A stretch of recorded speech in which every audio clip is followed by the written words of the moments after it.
Section 2. You will hear Joanne describing her home city of Darwin in Australia to a man called Rob, who hopes to go there. First, you have some time to look at questions 11 to 15.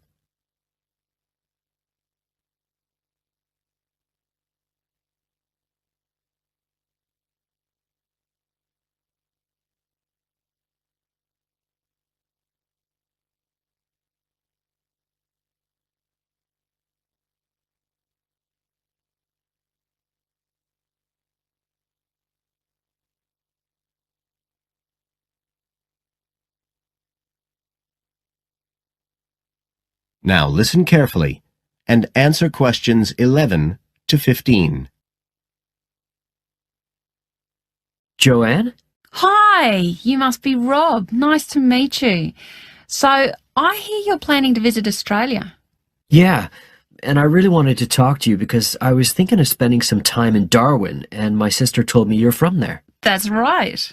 So, tell me about it. Well, where shall I start? Well, Darwin's in what they call the top end because it's right up at the northern end of Australia, and it's quite different from the rest of Australia in terms of cultural influences. In fact, it's nearer to Jakarta in Indonesia than it is to Sydney, so you get a very strong Asian influence there. That means we get lots of tourists. People from other parts of Australia are attracted by this sort of international cosmopolitan image. And as well as that, we've got the same laid-back atmosphere you get all over Australia, probably more so, if anything, because of the climate. But what a lot of the tourists don't realise until they get there is that the city's also got a very young population. The average age is just 29, and this makes the whole place very buzzy. Some people think that there might not be that much going on as far as art and music and dancing and so on are concerned because it's so remote. I mean, we don't really get things like theatre and opera in the same way as cities down in the south, like Sydney, for example, because of the transport expenses.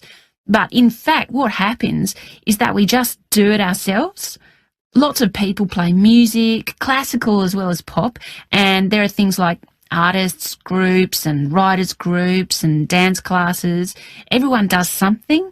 We don't just sit and watch other people. You said it's very international? Yeah, they say there's over 70 different nationalities in Darwin.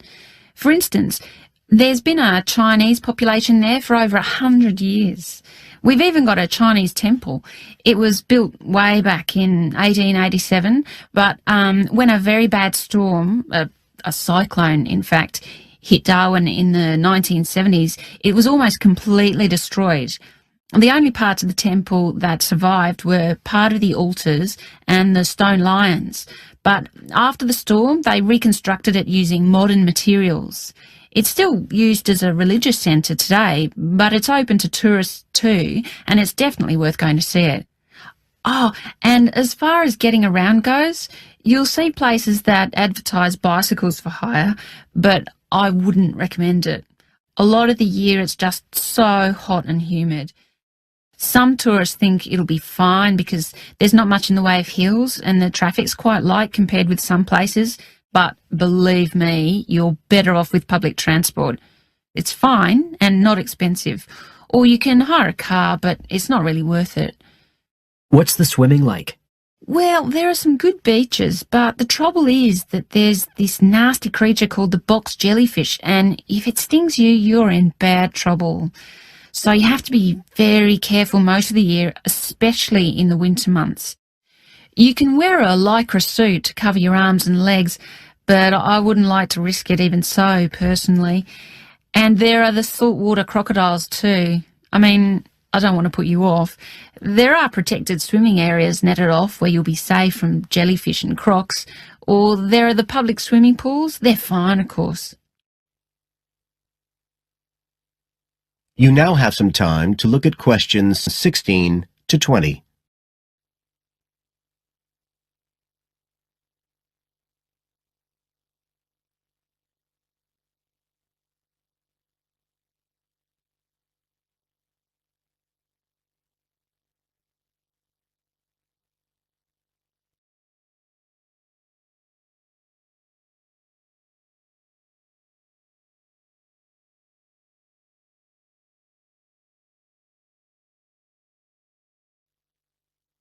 Now listen and answer questions 16 to 20.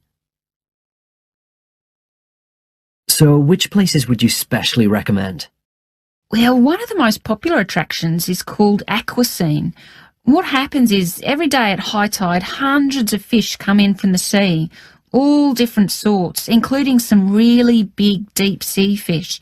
And some of them will even take food from your hand. It's right in the middle of town at the end of the esplanade. It's not free. I think you have to pay about $5, but it's definitely something you have to experience. Then, of course, Darwin has a great range of food. Being such a cosmopolitan place, and if you don't have lots to spend, the best place to go is to Smith Street Mall, where they have stalls selling stuff to eat. There's all sorts of different things, including Southeast Asian dishes, which I really like. You'd think there'd be plenty of fresh fish in Darwin, as it's on the coast, but in fact, because of the climate, it mostly gets frozen straight away. But you can get fresh fish in the restaurants on Cullen Bay Marina. It's a nice place to go for a special meal, and they have some good shops in that area too. What else? Well, there's the Botanic Garden. It's over 100 years old, and there's lots to see. An orchid farm, rainforest, a collection of palm trees, a wetlands area. You can easily spend an afternoon there. That's at Fanny Bay, a couple of kilometres out to the north. Then, if you've got any energy left in the evening, the place to go is Mitchell Street. That's where it all happens as far as clubs and music and things are concerned. You'll bump into lots of my friends there. Talking of friends, why don't I give you some email addresses? I'm sure they wouldn't mind if you... That is the end of section 2. You now have half a minute to check your answers.